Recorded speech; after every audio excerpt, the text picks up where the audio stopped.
What's up, my friends? So today's officially day 3. So far, everything has been pretty smooth. We did wake up a little bit late this morning, but still got to the gym just before 6. And we did the workout. It was super nice. I will say that this Jeff Nippard workout plan that we got is working really nice. It's just under an hour and everything is just 2 sets. So it's meant to be like very intentional of what we're doing to focus on those main muscle groups to see results and build the most muscle that we can in the shortest amount of time. So it's actually all science-based and science-backed. He's really big on YouTube, and I'm sure you already heard about him, but great workout so far. We're loving it. We're just having a hard time adjusting to the schedule for the moment. But I know once we get it and have a couple weeks underneath our belts, we should be pretty fine and moving forward. So I did want to talk about today as how I've calculated my calories. It might work for you, it might not. This is just what I'm doing and what I've done in the past that literally worked. Everything else never worked for me.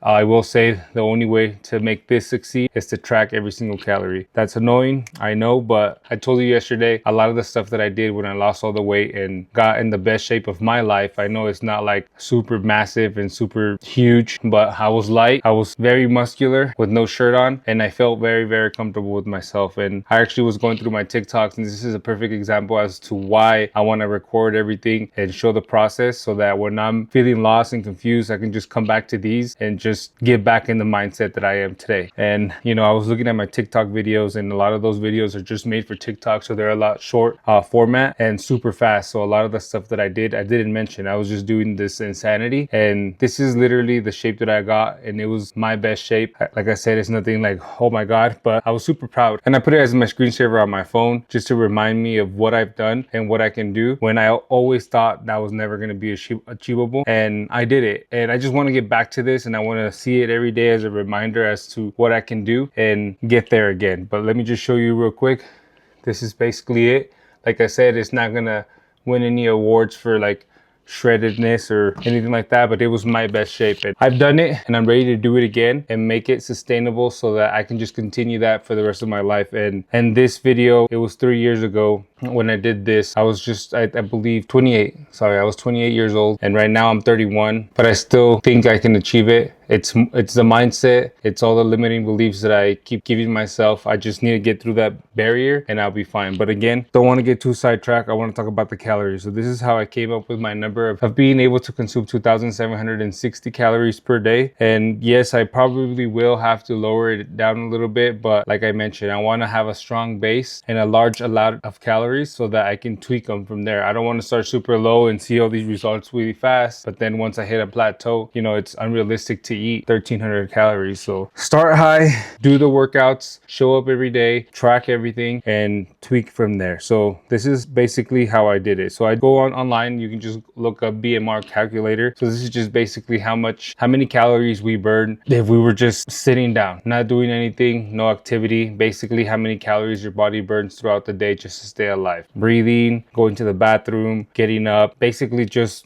no activity. So for mine, when I calculate my BMR, I get a BMR of 2,029 calories. And this is going to be just a rough estimate just because they don't know how many pounds of muscle you have or how much fat you actually have. It just based everything off age, weight, height, and that's it. I have a lot of data using my Apple Watch and my Garmin, mainly my Apple Watch because I've had it for 11 years. So when I did this back in the day, I tracked it based on what the estimate BMR my Apple Watch was giving me, and it was really close to this. So as of right now, I did the calculation and it's about 200 calories difference. The Garmin and the Apple Watch are, let's see, the Apple Watch is telling me technically my BMR is around 2,400 calories and my Garmin is telling me it's around 2,000 calories. So that's very in line with this calculator, but I think it's because it's using some type of equation because it has my age, my height, my weight, and it calculates based on that. It does also track like your calories throughout the workout and stuff, but I feel like I've only had this 6 months and that's why it's not or could not be as accurate for me at the moment compared to my Apple Watch. So I ended up just getting an average of both of them and settled at 3,000 calories. Sorry, 3,000 to 2,200 calories. That's going to be what I'm calculating for my BMR. Okay, so if I have my BMR set at 2,200 calories, which is just if I did nothing, that's how many calories my body would burn. And with that, on my Apple Watch, you know how you have the fitness rings and you can add your calories to see how many calories you're going to burn. Close your rings, you achieve your goal. Great. I do 800 calories. So if I can achieve those 800 calories, I add those 800 calories calories to my 2200 calories with my BMR, which gives me a total of 3000 calories that I will burn throughout the day. And I'm just calculating this 7 days a week. So for this example, we have 2200 calories for my BMR, 800 calories of move, which includes my working out, my walking, my sauna sessions, basically anything that involves activity. I track no matter what it is so that I can get the most accurate. People don't like that the Apple Watch is different and it gives you more calories burned than Garmin. But again, you also have to consider how much had the device. So I've had my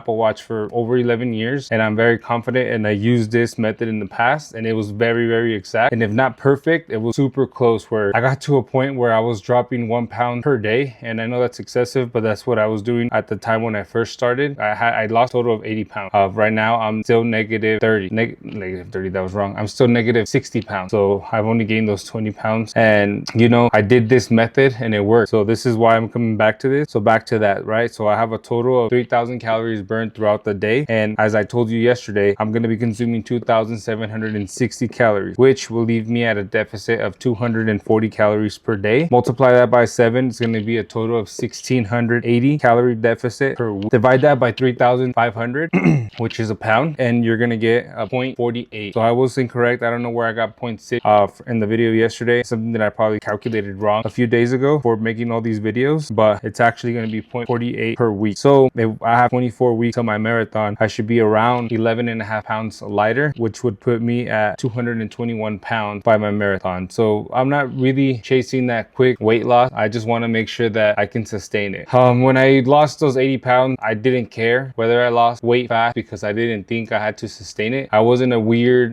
time in my life where I didn't find any value in life, and I'm sorry for my family because I do have kids and wife, and yeah, I didn't want to live. So I just wanted to drop weight to be as skinny as I could, and I mentioned this before, just as skinny as I could so I can fit in the smallest casket, because that's just how I thought. And there's videos that I've done explaining that. So I didn't care how much weight I lost, and at some point I forgot, and I found a new life and more meaning to life, and started appreciating everything that I have. And because of that, life continued. And when life continued, it got hard again, then it got harder, and I don't know, I just forgot everything that I trained myself to do. My identity, my a lot, I don't even know how to explain it really. I was on a roll and it just felt like I was ready and I can sustain what I was doing, and apparently I couldn't. Did I lose everything that I learned? No, because I'm still negative 50 pounds, 60 pounds. I'm still negative 60 pounds from the total that I had lost, but still, like, I lost a lot of those meaningful things that got me to the point where I was at. And I started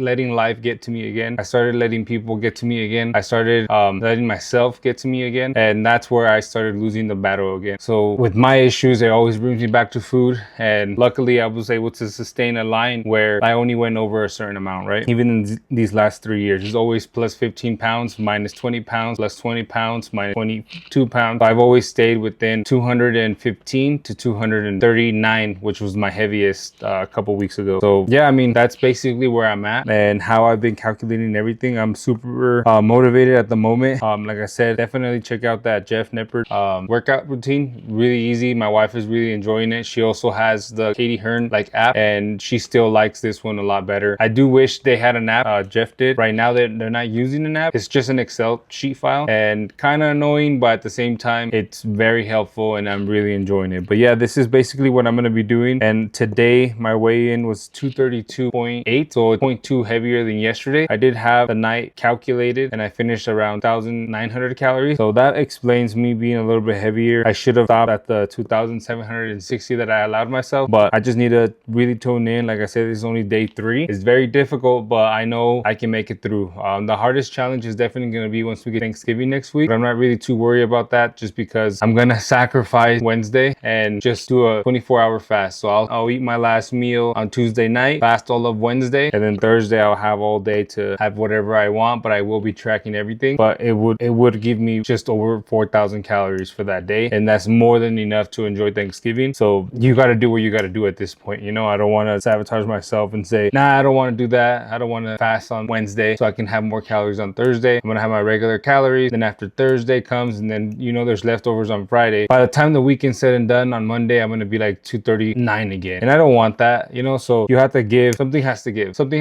has to give, and I'm gonna choose that path. Might not be the best thing for everyone. You might not agree with that, but that's just what I'm gonna do. Again, this is just basically a vlog style video, and I just want to talk about everything. So so I can come back to it later and so that you have some information. If any of this is helpful, please feel free to reach out. If you have any questions, same thing. And yeah, don't forget to like and follow, and I'll see you tomorrow.